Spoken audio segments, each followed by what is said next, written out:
Friends നമസ്കാരം. നമ്മുടെ ഇഷ്ടവിശേഷങ്ങളായ പവിത്രത്തിന്റെ ഒരു അടിപൊളി വിശേഷമായിട്ട് വന്നിരിക്കുന്നത്. അപ്പൊ എല്ലാവർക്കും നല്ലൊരു ദിവസം ആശംസിച്ചുകൊണ്ട് തന്നെ നമുക്ക് വിശേഷത്തിലേക്ക് പോവാം.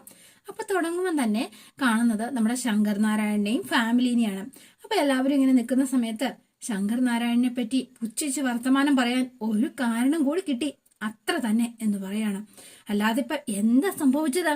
അപ്പൊ വേഗം തന്നെ മുത്തശ്ശി പറയാണ്, എടാ ശങ്കര, അതെ അവൻ ചെയ്തത് തെറ്റ് തന്നെയാണ്. പക്ഷെങ്കിൽ അവനെ അതിനെ പ്രേരിപ്പിച്ചത് അത് നിന്റെയും കൂടി മനസ്സല്ല എന്ന് നിനക്ക് പറയാൻ പറ്റുമോ ശങ്കര? നീ പറയ എന്ന് പറഞ്ഞു.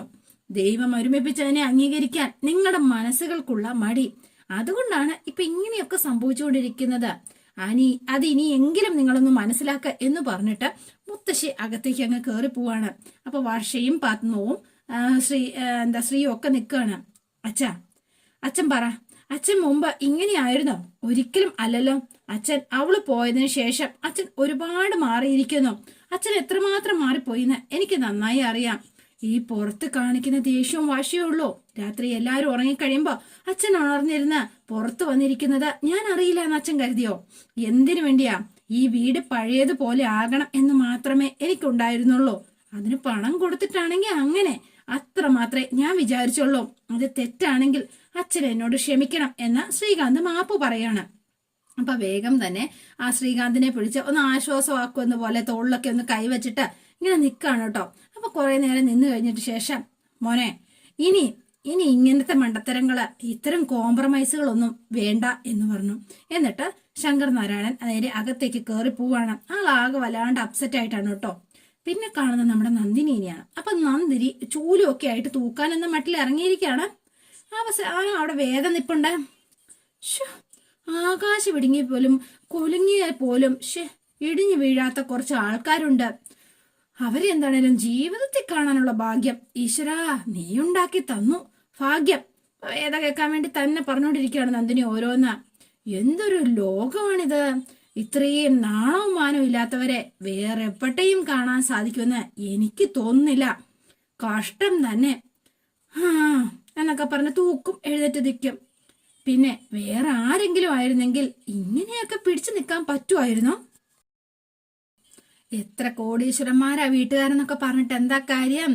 അവസാനം വിലയിട്ടപ്പോ പുല്ലിന്റെ വില പോലും ഇല്ലെന്ന് മനസ്സിലായല്ലോ. അതാ ഇപ്പൊ സംഭവിച്ചിരിക്കുന്നത് എന്നൊക്കെ സ്വന്തം ഇങ്ങനെ ആത്മകഥം പറഞ്ഞുകൊണ്ടിരിക്കുകയാണ്.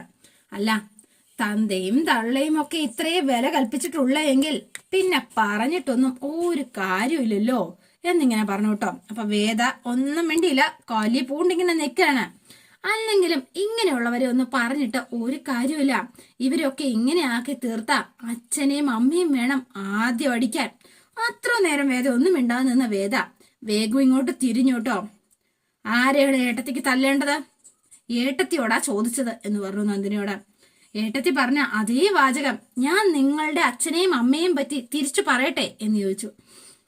ഏട്ടത്തിയുടെ സ്വഭാവം ഇങ്ങനെ ആയതിന് അവരെ രണ്ടുപേരെയും പോയി ഞാൻ തല്ലട്ടെ എന്ന് എന്താ വല്ല ഉത്തരവുണ്ടോ? ഇതാണ്ട എന്റെ അച്ഛനെയും അമ്മയും പറ്റി അനാവശ്യം പറഞ്ഞാലുണ്ടല്ലോ എന്റെ സ്വഭാവം മാറൂട്ടോ. ഓഹോ, ഞാൻ എന്താ കൈയും കെട്ടി നോക്കിയിരിക്കുമെന്ന് നിങ്ങൾ കരുതിയോ എന്ന് ചോദിച്ചു. പ്രായവും സ്ഥാനവും അത് രണ്ടും ഉണ്ടെന്ന് കരുതി അത് ഞാൻ അത്യാവശ്യം ബഹുമാനം തരുന്നുണ്ട്. അത് എന്നെയോ എന്റെ ഭർത്താവിനെയോ എന്റെ കുടുംബത്തെയോ പറ്റി അപവാദം പറയാനുള്ള ലൈസൻസ് ആണെന്ന് വിചാരിച്ചാൽ നന്ദിനി അടത്തി ദേ ഈ പൊടിയും മാറാനെയും തൂത്ത് വൃത്തിയാക്കാൻ എനിക്കും അറിയാം എന്ന് പറഞ്ഞ ചൂലിങ് വാങ്ങി. അപ്പൊ ശ്രീജ അങ്ങോട്ടേക്ക് വന്നിട്ട്, നന്ദിനി അടിച്ചു വാരിയും കഴിഞ്ഞോ?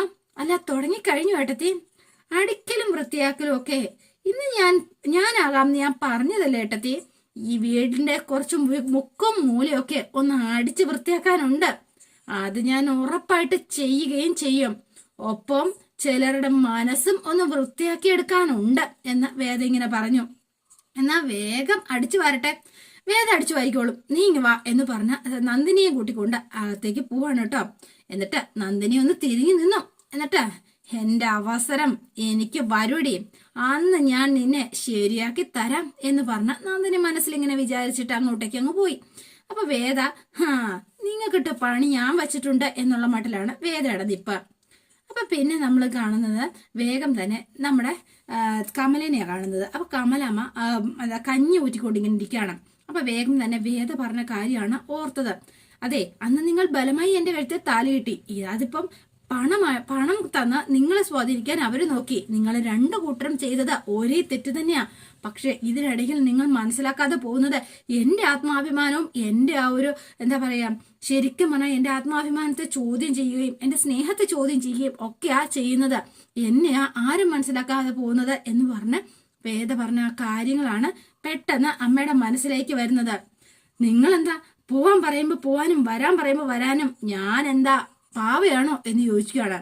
ഞാൻ ആത്മാഭിമാനം പണയം വെച്ചിട്ട് ഇവിടെ നിൽക്കുന്നതെന്ന് നിങ്ങൾക്ക് തോന്നലുണ്ടെങ്കിൽ അത് തെറ്റി.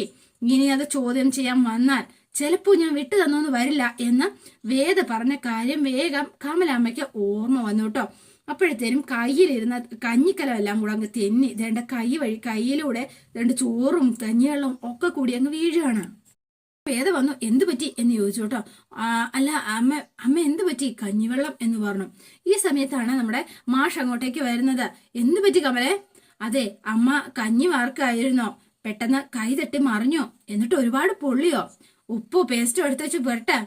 ആദ്യം കുറച്ചു നേരം തണുത്ത വെള്ളം ഒഴിക്കുക ചെയ്യേണ്ടത് എന്ന് പറഞ്ഞു. എന്നിട്ട് എന്നും പുരട്ടാൻ പാടുള്ളൂ. അമ്മ എന്തിനാ ഇതൊക്കെ ചെയ്യാൻ പോകുന്നത്? ശ്രീജ ചെയ്യില്ലേ എന്ന് ചോദിച്ചു വിശ്വം.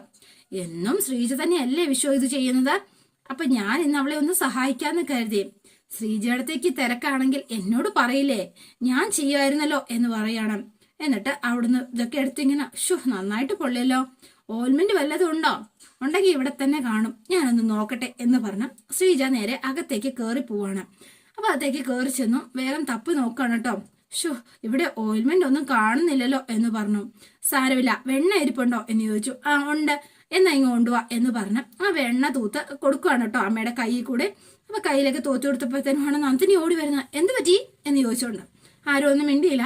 ഇതിനെന്ത് മറുപടി പറയാനാ എന്നുള്ള മട്ടില് ഇവിടെ നിൽക്കുകയാണ് കേട്ടോ. അപ്പൊ കാര്യങ്ങളൊന്നും മനസ്സിലാവാതെ ആള് പന്തം കണ്ട പോലെ ഇങ്ങനെ നിന്നു. അപ്പൊ സാരമില്ല, അമ്മ പോയി റെസ്റ്റ് എടുത്തോ, ഇവിടുത്തെ കാര്യങ്ങളൊക്കെ ഞങ്ങൾ തന്നെ നോക്കിക്കോളാം, അമ്മ പോയിക്കോ എന്ന് പറഞ്ഞു. അപ്പൊ മാഷിനെ ഒന്ന് നോക്കുകയാണ്. ചെല്ലമ്മേ എന്ന് പറഞ്ഞു. അപ്പൊ വേഗം തന്നെ മാഷ് അവിടെ നിന്നിട്ട്, അതെ, ഇവിടുത്തെ കാര്യങ്ങൾ ഇപ്പൊ ചെയ്തതിനൊക്കെ ഒരുപാട് നന്ദിയുണ്ട്. പക്ഷെ അടുക്കളയിലെ കാര്യങ്ങൾ നോക്കാൻ ഇവിടെ 2 മരുമക്കൾ വേറെയുണ്ട് എന്ന് പറഞ്ഞു. അപ്പൊ വേദമൊന്നും മിണ്ടിയില്ല. ശരി അച്ഛാ എന്ന് പറഞ്ഞു. ബന്ധം സ്ഥാപിക്കാൻ ഞാൻ തയ്യാറായിട്ടില്ല, അതിനുശേഷം മതി അച്ഛ എന്നുള്ള ഈ വിളി എന്നോട് മാഷങ്ങ് പറഞ്ഞു. അപ്പൊ ഒന്നും മിണ്ടിയില്ല. കുറച്ചു നേരം ഇങ്ങനെ നിന്നോ. ബന്ധം സ്ഥാപിക്കാതിരിക്കാൻ ഞാനല്ലല്ലോ തടസ്സം, മാഷല്ലേ എന്ന് ചോദിച്ചു. അപ്പോഴേക്കും വേഗം നന്ദിനി അങ്ങോട്ടേക്ക് വന്നിട്ട്, എടി നീ എന്താടി പറഞ്ഞത്? നീ മാഷെന്ന് വിളിക്കുന്നോ? നീ അച്ഛനോട് തർക്കുത്തരം പറയുന്നോ എന്ന് ചോദിച്ചോ. ഇങ്ങനെ മര്യാദ ഇല്ലാതെയാണോ സംസാരിക്കുന്നത്? അതിന് ഞാൻ എന്ത് മര്യാദകാടാണ് കാണിച്ചതെന്ന് ഏട്ടത്തി ഒന്ന് പറഞ്ഞേ. പിന്നെ മാഷേന്ന് വിളിച്ചത് അത് ശരിയാണോ? എന്താ ശരിയല്ലേ എന്ന് ചോദിച്ചു. അപ്പൊ മിണ്ടുന്നില്ല. ബഹുമാനമില്ല എന്നാണോ ഏട്ടത്തി വിചാരിച്ചിരിക്കുന്നത്? പറയ, എന്താ മിണ്ടാത്തത്? എങ്കിൽ കഷ്ടമായി പോയി എന്ന് ഞാൻ പറയൂ. കാരണം ആയിരക്കണക്കിന് കുട്ടികളെ വിദ്യ അഭ്യസിച്ച ഒരാളെ മാഷെ എന്നൊരാൾ വിളിക്കുന്നത് തെറ്റാണ് എന്നാണോ നന്ദിനി അടുത്തിയുടെ ഒരു അഭിപ്രായം? പറഞ്ഞു, എന്താ മിണ്ടാത്തത് എന്ന് ചോദിച്ചോ. അനുഗ്രഹം കിട്ടിയവർക്കേ അധ്യാപകരാവാൻ കഴിയൂ. അത് എങ്ങനെയാണെന്നറിയോ? അധ്യാപകൻ എന്നാൽ ഗുരുവിന്റെ സഹജഭാവം എന്ന് പറയുന്നത് കരുണയാണ്, എല്ലാവരോടുമുള്ള ഒരു മമതയാണ്. ആ ഒരു സ്നേഹവും മമതയും വേണം. തന്റെ ശിഷ്യർ തന്നെക്കാൾ ഉയരത്തിലെത്തണം എന്നുള്ള ഒരു നിസ്വാർത്ഥത, അതായിരിക്കണം ഓരോ അധ്യാപകനും. അങ്ങനെ തന്നെയല്ലേ? അങ്ങനെ അല്ലെങ്കിൽ മാഷ് പറയട്ടെ എന്ന് പറഞ്ഞു. അപ്പൊ ഒന്നും മിണ്ടിയില്ല മാഷ്. അപ്പൊ മാഷിന് ഉത്തരമൊന്നുമില്ല. വേദയുടെ മുന്നിൽ ഇങ്ങനെ നിൽക്കുകയാണ് കേട്ടോ. അപ്പൊ ഇത് കേട്ട് വിശ്വത്തിന് ഭയങ്കര സന്തോഷമായി. കമല വാ എന്ന് പറഞ്ഞ കമലയും കൂട്ടിക്കൊണ്ട് മാഷ് അങ്ങോട്ടേക്ക് പോയി കേട്ടോ. അപ്പൊ നന്ദിനി, അതെ, നിന്റെ വാചകവടി കേട്ട് മറുപടി ഇല്ലാണ്ടല്ല അച്ഛൻ പോയത്, നിന്നോട് സംസാരിക്കാൻ മനസ്സില്ലാത്തതുകൊണ്ട് പോയതാ. ആയിക്കോട്ടെ, എന്നാ പിന്നെ ഒരു കാര്യം ചെയ്യ, അച്ഛന് സൗകര്യമുള്ളപ്പം ഏട്ടത്തി ചെന്ന് കൂടുതൽ അങ്ങ് ഇച്ചിരി സംസാരിച്ചോ, പ്രശ്നം തീർന്നല്ലോ എന്ന് ചോദിച്ചു. അപ്പൊ നന്ദിനിയും അങ്ങ് പോയി. അപ്പൊ വിശ്വം വേഗം ചോദിക്കാണ്, മോളെ ശരിക്കും വേദ, നീ അഭിമാനമുള്ളൊരു പെൺകുട്ടിയാ, എന്താണെങ്കിലും നല്ലോണം വിദ്യാഭ്യാസവും ഉണ്ട്. ഇങ്ങനെ ഇവരുടെ സ്ഥലത്ത് ജീവിക്കുമ്പോ നിനക്ക് മടുക്കുന്നില്ലേ കുട്ടി? ഈ പറഞ്ഞതൊക്കെ വിശ്വേട്ടനുമില്ലേ? എന്നിട്ടും ഒന്നും ചെയ്യാതെ ഇതിനകത്ത് ഇരിക്കുന്നതും മടുക്കുന്നില്ലേ വിശ്വേട്ട എന്ന് ചോദിച്ചു. അപ്പൊ വിശ്വത്തിന് മറുപടി ഉണ്ടായില്ല കേട്ടോ. സ്വന്തം കുടുംബജീവിതം പോലും വിശ്വേട്ടന് നഷ്ടപ്പെടുന്നത് ജീവിതത്തിൽ വേണ്ട കോൺഫിഡൻസ് ഇല്ലാത്തത് കൊണ്ട് മാത്രമല്ലേ, മടി കൊണ്ട് മാത്രമല്ലല്ലോ. എന്താ ശരിയല്ലേ എന്ന് ചോദിക്കുകയാണ്. അപ്പൊ ശരിയാണ്, വിശ്വത്തിന്റെ കാര്യത്തില് ഈ വീട്ടിലേക്ക് കയറി വരുമ്പോ എനിക്ക് ആ കോൺഫിഡൻസ് അതില്ലായിരുന്നു, പക്ഷെ അത് ഇപ്പം എനിക്കുണ്ട് എന്ന് പറഞ്ഞു. അതുപോലെ വിശ്വേട്ടന്റെയും ശ്രീജേടത്തിയുടെയും ജീവിതത്തിൽ അതുണ്ടാവും, അത് ഉറപ്പുണ്ട് എന്ന് പറഞ്ഞു. അത് കേട്ടപ്പോ തന്നെ വിശ്വത്തിന് ഭയങ്കര സന്തോഷമായിട്ടോ തോന്നിയത്, വേദയുടെ ഒരു പോസിറ്റീവായിട്ടുള്ളൊരു വർത്തമാനം കേട്ടപ്പോ തന്നെ. പിന്നെ നമ്മൾ കാണുന്നത് നമ്മുടെ ശ്രീനിവാസ സാറിനെയാണ്. ശ്രീനിവാസന്റെ അടുത്തേക്ക് നമ്മുടെ വിക്രം അങ്ങോട്ടേക്ക് വരികയാണ്. നീ ഇരിക്കെ എന്ന് പറഞ്ഞു. വേണ്ട സാർ എന്ന് പറഞ്ഞപ്പോഴത്തേനും നീ ഇരിക്കെ എന്ന് പറഞ്ഞ നിർബന്ധിച്ച് വിക്രത്തിനെ അവിടെ ഇരുത്തുകയാണ് കേട്ടോ. അതിനുശേഷം എന്താ സാർ എന്ന് പറഞ്ഞു. 4 വർഷമായിട്ട് നടത്തി വരുന്ന ഒരു ഫൈറ്റ് ആയിരുന്നു, അവസാനം അതൊരു ഫലം കണ്ടു എന്ന് തന്നെ പറയാടോ. ബൈ ഇലക്ഷന് മുമ്പ് തന്നെ ഇത് തീർപ്പാക്കാൻ പറ്റിയത് എന്താണെങ്കിലും ഒരു അനുഗ്രഹമായി എന്ന് പറഞ്ഞാൽ മതി. ശ്രീകാര്യം ശ്രീനിവാസൻ മറ്റു പല കാര്യങ്ങൾക്കും ഒരു മറയായിട്ടാണ് രാഷ്ട്രീയം കൊണ്ടു നടക്കുന്നതെന്ന് വിമർശിക്കുന്നവർക്ക് ഒരു മറുപടി ആയിരിക്കും അല്ലേടോ. സർ എനിക്ക് മനസ്സിലായില്ല. ശാന്തിനഗർ നിവാസികളുടെ സ്വപ്നം അത് സാക്ഷാത്കരിക്കാൻ പോവാ, അവർക്കുള്ള പട്ടയം ലഭിക്കാൻ പോകുന്നു. വാവ് സർ, അടിപൊളി, അതൊരു വലിയ വാർത്തയാണല്ലോ. അതെ, അടുത്ത തിങ്കളാഴ്ച കോളേജ് അല്ലെങ്കിൽ എന്താ പറയാ ആ കോളനി വെച്ച് നടക്കുന്ന ആ ഫംഗ്ഷന് തഹസിൽദാര് നമ്മൾ ആ പട്ടയം വിതരണം ചെയ്യും. നമുക്ക് ഇത് വലിയ വാർത്തയാക്കണം. ഹൈസ്കൂൾ ഗ്രൗണ്ടിൽ വലിയൊരു പബ്ലിസിറ്റിക്ക് നമുക്കൊരു എന്താ പറയാ സ്റ്റേജൊക്കെ കെട്ടി വലിയ ആർഭാടമായിട്ട് വേണ്ടടോ. ഇതിപ്പോ ഇലക്ഷൻ വരുന്ന സമയത്ത് നമ്മൾ മനഃപൂർവ്വം കരുതി കൂട്ടി ചെയ്തതാണെന്നേ അവർ പറയുള്ളൂ. അത് വേണ്ട എന്ന് പറഞ്ഞു. നമുക്ക് ഉറപ്പിക്കേണ്ടത് ആ വോട്ടാണ് നമുക്ക് വേണ്ടത്. അറിയാലോ, ചില സമുദായങ്ങൾക്ക് വലിയ സ്വാധീനമുള്ള ഏരിയയാണ്. അതുകൊണ്ട് ആ വോട്ടുകൾ മുഴുവൻ ജാതി മത ഭേദമന്യേ നമുക്ക് ലഭിക്കാൻ ഇത് മതിയടോ എന്ന് പറഞ്ഞു. തിങ്കളാഴ്ച തഹസിൽദാർ നേരിട്ട് തന്നെ ഇത് കൈമാറും ദാ എന്ന് പറഞ്ഞുകൊണ്ട് ദേണ്ട നമ്മുടെ വിക്രത്തിന്റെ കയ്യിലേക്ക് ഈ ഫയല് ഇദ്ദേഹം ഏൽപ്പിക്കുകയാണ് കേട്ടോ. ഞാൻ തിങ്കളാഴ്ച എത്തുകയുള്ളൂ. ചില ആളുകളുടെ ഒപ്പുകൾ കൂടി നമ്മൾ വാങ്ങി വെക്കാനുണ്ട്. മരിച്ചു പെലാറ് പിന്തുടർച്ച അവകാശികളുടെ ഡീറ്റെയിൽസ് ഇതിലുണ്ട്, അതുകൂടി ശേഖരിക്കണം എന്ന് പറഞ്ഞു. ഈ ഫയലുമായിട്ട് നീ തിങ്കളാഴ്ച എത്തിയാൽ മതി. എന്നാ ശരി, എന്നാ ആയിക്കോട്ടെ എന്ന് പറഞ്ഞു കേട്ടോ. സർ, ചടങ്ങ് കൊഴുപ്പിക്കുന്ന കാര്യമൊക്കെ ഞാൻ ഏറ്റു, എന്നാലും ഒരു ചെറിയൊരു പബ്ലിസിറ്റിക്ക് ഒരു പോസ്റ്റർ എങ്കിലും ശരി അങ്ങനെ ആട്ടെ എന്ന് പറഞ്ഞു. വിക്രം ഇതും കൊണ്ട് നേരെ വീട്ടിലേക്ക് പോവാണ് കേട്ടോ. പിന്നെ നമ്മൾ കാണുന്നത് വിനായകനെയും അതുപോലെ തന്നെ നന്ദിനിനെയും വർഷയും അതുപോലെ തന്നെ ശ്രീകാന്തും, ഇവര് 3 പേരും വീണ്ടും എത്തിയിരിക്കുകയാണ്. സത്യത്തില് അവൻ ആ പണം വാങ്ങിയത് അവളുടെ മുന്നിൽ ഷൈൻ ചെയ്യാനാന്ന് ഞാൻ അറിഞ്ഞിരുന്നില്ല എന്ന് പറഞ്ഞു. വീട്ടിൽ അച്ഛൻ അറിഞ്ഞപ്പോഴും കാര്യങ്ങൾ ഇത്തിരി പ്രശ്നമായി. ഇതിൽ ശ്രമിക്കരുതെന്ന അച്ഛന്റെ പക്ഷം. അത് പറഞ്ഞാൽ എങ്ങനെയാ കാര്യം നടക്കണ്ടേ എന്ന് ചോദിക്കുകയാണ് വർഷ. അവളെ ഇവരുടെ വീട്ടിൽ വെച്ചിട്ട് പോരാനാണെങ്കിൽ പിന്നെ നമ്മള് ഇങ്ങനൊരു മീറ്റിങ്ങിന്റെ ആവശ്യം പോലും ഇല്ലായിരുന്നല്ലോ എന്ന് പറഞ്ഞു. അങ്ങനെയല്ല വർഷ, അവൾ അങ്ങനെ പോയത് അച്ഛൻ എത്രമാത്രം ക്ഷീണമുണ്ടാക്കിയെന്ന് നിനക്കറിയാവല്ലോ എന്ന് ചോദിക്കുകയാണ്. എന്നാ പിന്നെ നമുക്കതിനുള്ളൊരു വഴി നോക്കാം. ഇനി എന്ത് വഴി എന്ന് ചോദിച്ചു. നന്ദിനി അതാണ് വഴി എന്ന് പറയാണ്. നന്ദിനി, ഒരു വീട് നന്നാക്കാനും അതുപോലെ തന്നെ നശിപ്പിക്കാനും നമ്മൾ പെണ്ണുങ്ങൾ വിചാരിച്ചാൽ ധാരാളം പറ്റും. എന്താ ശരിയല്ലേ നന്ദിനി എന്ന് ചോദിച്ചു. അപ്പൊ ഒന്ന് ചിരിക്കാണ് കേട്ടോ. കറക്റ്റാ എന്ന് പറഞ്ഞു വിനായകൻ. അപ്പൊ വേഗം ഇങ്ങനെ നിൽക്കാണ്. വേദ ഇപ്പൊ എങ്ങനെയുണ്ടാ? അത് പറയാതിരിക്കുക ഭേദം. ഓരോ ദിവസം കഴിയുന്നോറും അവളുടെ അഹങ്കാരം കൂടി വരുവാ. എന്തോരം തർക്കുത്തരം. ചില സമയത്ത് എന്നെ ഭരിക്കുന്നു വരെ എനിക്ക് തോന്നുന്നു. അത് ശരിയാ, മഹാലക്ഷ്മിയെ പോലെ ഇരിക്കുന്നു തോന്നുന്നു. പക്ഷെ എടഞ്ഞ അവൾ ഉറപ്പായിട്ട് ഭദ്രകാളിയാവും. എന്നാ പിന്നെ സംഗതി എളുപ്പമായില്ലേ. ദേ അവൾ എന്തെങ്കിലും പറഞ്ഞ അവളെ ചൂട് പിടിപ്പിക്കണം. എന്നിട്ട് അവൾ എന്തെങ്കിലും പറയുമ്പോ അതിൽ പിടിച്ച് കയറണം. സ്ഥിരം എന്താണെങ്കിലും അവിടെ വഴക്ക് അവൾ കാരണമാണ് ഉണ്ടാവുന്നതെന്ന് എല്ലാവർക്കും ബോധ്യപ്പെടണം. അതുമൂലം അവൾക്ക് അവിടെ നിൽക്കാൻ പറ്റാതെ ആവണം. എന്തേ നന്ദിനിയെ കൊണ്ട് പറ്റില്ലേ എന്നിങ്ങനെ ചോദിക്കാണ്. അപ്പൊ നന്ദിനി അത് ആലോചിച്ചു കേട്ടോ. എന്താ ഒന്നും പറയാത്തത്? അല്ല, ഇങ്ങനൊരു പ്ലാനിങ്ങോട് കൂടിയാണ് ഞങ്ങൾ അവിടെ കാര്യങ്ങൾ നടക്കുന്നതെന്ന് കാണാം. അച്ഛൻ അറിഞ്ഞ ആദ്യം പുറത്താവുന്നത് ഞങ്ങളായിരിക്കും. അതോർത്തതാ. അതറിയാതെ നോക്കുന്നതിലാ നിങ്ങളുടെ മിടുക്ക്, മനസ്സിലായോ എന്ന് ചോദിച്ചു. മാത്രമല്ല നിങ്ങളുടെ അച്ഛനും അമ്മയും കൂടി അവളെ അവിടുന്ന് പറഞ്ഞയക്കുകയും വേണം. ആ ജോലിയാണ് നന്ദിനി ഞങ്ങൾക്ക് വേണ്ടിയിട്ട് ചെയ്യേണ്ടത്. അതല്പം റിസ്ക് ഉള്ള പണിയാ. അതുകൊണ്ട് തന്നെ പ്രതിഫലവും ഇത്തിരി കൂടും. എന്താ പോരെ? കഴിഞ്ഞ തവണ എന്തൊക്കെ പ്രതീക്ഷയായിരുന്നു എന്നറിയാവോ? സത്യത്തില് ഗോവ ട്രിപ്പ് അതും ക്യാൻസലായി പോയി. അത് മാത്രമല്ല ഈ കയ്യിൽ ഒരു വള വാങ്ങിയിടാന്ന് വിചാരിച്ച അതും നടന്നില്ല എന്ന് നന്ദിനി ഇങ്ങനെ ആത്മകഥം പറഞ്ഞപ്പോ എന്ത് ചെയ്യാനാ, എനിക്ക് യോഗമില്ല. ആര് പറഞ്ഞു? നന്ദിനിക്കൊരു വളയുടെ ആവശ്യമല്ലേ ഉള്ളൂ. ദാ എന്ന് പറഞ്ഞുകൊണ്ട് കൈ കിടന്നൊരു വള ഊരി നേരെ വർഷ നമ്മുടെ നന്ദിനിക്ക് അങ്ങ് കൊടുക്കുകയാണ് കേട്ടോ. എന്താ എന്ന് ചോദിച്ചു. ദേ അയ്യോ അത് വേണ്ട, ഇല്ല ഇത് വാങ്ങിക്കോ, ഇതൊരു അഡ്വാൻസ് ആയിട്ട് മാത്രം കൂട്ടിയാൽ മതി, ബാക്കി പുറകെ കിട്ടിക്കോളൂന്നേ, ഇത് വാങ്ങിക്കോളൂ, എന്നാ വാങ്ങാം എന്ന് പറഞ്ഞ് വേഗം തന്നെ കൈ വാങ്ങിയിട്ടു കേട്ടോ. എന്തായാലും വിനായകൻ വാ, മറ്റുള്ള കാര്യങ്ങൾ നമുക്ക് തമ്മിൽ തീരുമാനിക്കാം എന്ന് പറഞ്ഞ് വിനായകനെയും കൂട്ടിക്കൊണ്ട് അപ്പുറത്ത് മാറി നിന്ന് ശ്രീകാന്ത് സംസാരിക്കുകയാണ്. അതിനെ അവിടെ ഇരിക്കുമ്പോൾ മർഷിയോട് ഇങ്ങനെ ചോദിക്കുകയാണ്, അല്ല അവരെന്താ പറയുന്നത്? അവരാണുങ്ങളല്ലേ, എന്തെങ്കിലും പറഞ്ഞോളും. അപ്പൊ എന്തോ നമ്മുടെ വിക്രത്തിനുള്ളൊരു പണിയാണ് കേട്ടോ വിനായകനെ കൊണ്ട് ചെയ്യിക്കുന്നത്. എന്താ കൂടപ്പറപ്പാണെന്നുള്ളൊരു സെന്റിമെന്റ്സ് ഉണ്ടോ എന്നിങ്ങനെ ചോദിച്ചപ്പോ ഒന്നും വേണ്ടിയില്ല. അതില്ലാന്ന് എനിക്കറിയാം, വിനായകൻ പണ്ടും ഇതൊക്കെ ചെയ്തിട്ടുണ്ടല്ലോ എന്നുള്ളൊരു താങ്ങൂടെ അതിനകത്തുണ്ടായിരുന്നു കേട്ടോ. അപ്പം ഇവരിങ്ങനെ സംസാരിച്ചുകൊണ്ടിരുന്നപ്പോഴത്തേനും നന്ദിനി ചോദിക്കുകയാണ്, അല്ല ഈ വേദയെ തിരിച്ചു കൊണ്ടുവരണമെന്ന് എന്താ ഇത്ര വർഷയ്ക്ക് നിർബന്ധം? ചോദിച്ചോന്നേ ഉള്ളൂ, ഇഷ്ടമില്ലെങ്കിൽ പറയണമെന്നില്ല എന്നും കൂടെ പറഞ്ഞു. അല്ല ശരിക്കും പറഞ്ഞാല് ഈ വേദ കാരണം എന്താ പറയാ ശ്രീയുടെയും അല്ലെങ്കിൽ ഞാൻ വന്നിരിക്കുന്ന ഈ കുടുംബം മാത്രമല്ല എന്റെ കുടുംബം കൂടി ആ നാണം കെട്ട് നിൽക്കുന്നത്. അതിന്റെ ആ നാണക്കേട് മാറ്റേണ്ടത് ഒരു മകളെന്ന നിലയിൽ എന്റെ ഉത്തരവാദിത്വം അല്ലേ? അത് തീർച്ചയായിട്ടും അതെ എന്നൊക്കെ പറഞ്ഞു കേട്ടോ.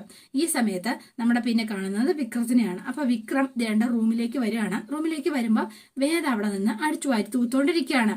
അപ്പൊ ആഹാ നീ ഇവിടെ കയറിയിരിക്കണം, നീ എന്തൊരു ഇവിടെ കാണിക്കുന്നത് എന്നിങ്ങനെ ചോദിച്ചു. അപ്പൊ വേഗം ഞാന് ഇവിടെ അടിച്ചു വാരി തൂക്കുകയാണ് കണ്ടില്ലേ എന്ന് പറഞ്ഞു. എന്റെ മുറി അടിച്ചു വാരി തൂക്കുന്നതൊന്നും എനിക്കിഷ്ടല്ല എന്ന് പറഞ്ഞു. അപ്പൊ വേഗം പറഞ്ഞു, അതെ ഇവിടെ നിനക്ക് നീ എന്തിന്റെ അടിസ്ഥാനത്തിലാ? അതോ ഞാന് എന്തിന്റെ അടിസ്ഥാനത്തിലാണെന്ന് ചോദിച്ചിട്ടുണ്ടെങ്കിൽ ഈ താലിയുടെ അടിസ്ഥാനത്തിൽ എന്ന് പറഞ്ഞ ആ താലി അങ്ങ് കാണിച്ചു കൊടുത്തു. എന്താ നിങ്ങൾ ബലമായി കിട്ടിയതല്ലേ ആ താലി, അതുകൊണ്ട് ഈ മുറി എനിക്കൂടെ അവകാശപ്പെട്ടതാ. എന്താ നിന്റെ വിചാരം? ഞാൻ ആരാണെന്നും എന്താണ് എന്റെ വിചാരമെന്നും ഞാൻ മുമ്പേ പറഞ്ഞു പോയത് നിങ്ങൾ മറന്നുപോയോ? പിന്നെ പകരം നീ എന്നെ വടികൊണ്ട് തള്ള്, നീ എന്നെ തല്ലി തീർക്ക് എന്ന് പറഞ്ഞപ്പോ വേഗം തന്നെ ഇറങ്ങിത്തരാം. നിങ്ങൾ രണ്ട് തല്ലിന്ന് കരുതി നിങ്ങളുടെ റിലേഷൻഷിപ്പ് ഇല്ലാതാവുന്നാണോ? പിന്നെ എന്നാ നിങ്ങൾ കേട്ടോ, ഈ ജീവിത അവസാനം വരെ അത് നരകം തന്നെയായിരിക്കും എന്ന് പറഞ്ഞു. അപ്പൊ എന്റെ ജീവിതം മുഴുവൻ നരകമാക്കാനാണോ നിന്റെ ഒരു പ്ലാന്? ഇപ്പൊ നരകം മാറ്റാൻ ഞാൻ തീരുമാനിച്ചു. പിന്നെ നീ എങ്ങനെ നന്നാക്കാം എന്നാ നീ വിചാരിക്കുന്നത്? അതോ അത് പിന്നെ ആ താലി കിട്ടിയതല്ലേ, അപ്പൊ പിന്നെ സ്നേഹത്തോട് പെരുമാറി നോക്കാം എന്ന് ഞാൻ അങ്ങ് വിചാരിച്ചു. ഓഹോ സ്നേഹത്തോടെയോ? ഞാൻ നീ ആയിട്ടോ ചി ഫു എന്നൊക്കെ പറഞ്ഞ് ഇവൻ അങ്ങ് പോവാണ് കേട്ടോ. നിനക്ക് മാനവും മര്യാദയും ഒന്നുമില്ലേ? ചോദിക്കുന്നേട്ടോ, മാനമുള്ളത് കൊണ്ടാണ് ഞാൻ ഇവിടെ ഇങ്ങനെ ജീവിക്കുന്നത്, മനസ്സിലായോ? മര്യാദ ഉള്ളത് കൊണ്ടാണ് ഈ മുറിയൊക്കെ ഞാൻ ഇങ്ങനെ വൃത്തിയാക്കിയിടുന്നത്, മനസ്സിലായോ? ഓ എനിക്ക് ദേഷ്യം വരുന്നുണ്ട് കേട്ടോ. അയ്യോ ആണോ? പക്ഷേ എനിക്ക് ആ ദേഷ്യം കാണുമ്പോ എനിക്ക് ഇഷ്ടാട്ടോ തോന്നുന്നത്. അപ്പോഴോ? അതെയോ എന്ന് ചോദിച്ചു. നിനക്ക് ഇഷ്ടാണോ തോന്നുന്നത്? അതെ എന്ന് പറഞ്ഞു. അപ്പൊ വേഗം തന്നെ വിക്രം ഈ ഫയൽ കയ്യിലിരുന്ന കൊണ്ട് അവിടെ മാറ്റി വെച്ചിട്ട് നേരെ വേദയുടെ അടുത്തേക്ക് വന്നിട്ട് വേദയുടെ കയ്യിൽ അങ്ങ് പിടിച്ചു കേട്ടോ. ഭയങ്കര റൊമാൻറ്റിക് എന്ന പോലെയാണ് പിടിക്കുന്നത്. അപ്പൊ ഇത് വേദയ്ക്ക് ഭയങ്കര ഇഷ്ടപ്പെട്ടു. ഇങ്ങനെ നിൽക്കുന്നതോടെയാണ് ഇന്നത്തെ വിശേഷം അവസാനിക്കുന്നത്. ഇനി നാളത്തെ വിശേഷം ഇതിലും ഗംഭീരമാണ്. അപ്പൊ എല്ലാവരും വെയിറ്റ് ചെയ്യുക. ഇഷ്ടപ്പെട്ടുവെങ്കിൽ ലൈക്ക് ചെയ്യുക, ഷെയർ ചെയ്യുക, തൊട്ടടുത്ത് ആ ബെൽ ബട്ടൺ കൂടെ ഒന്ന് ഞെക്കുകയാണെങ്കിൽ ഞാൻ ഇടുമ്പോൾ തന്നെ നോട്ടിഫിക്കേഷൻ ലഭിക്കുന്നതായിരിക്കും. പുതുപുത്തൻ വിശേഷമായിട്ട് എത്താം. Bye and see you again.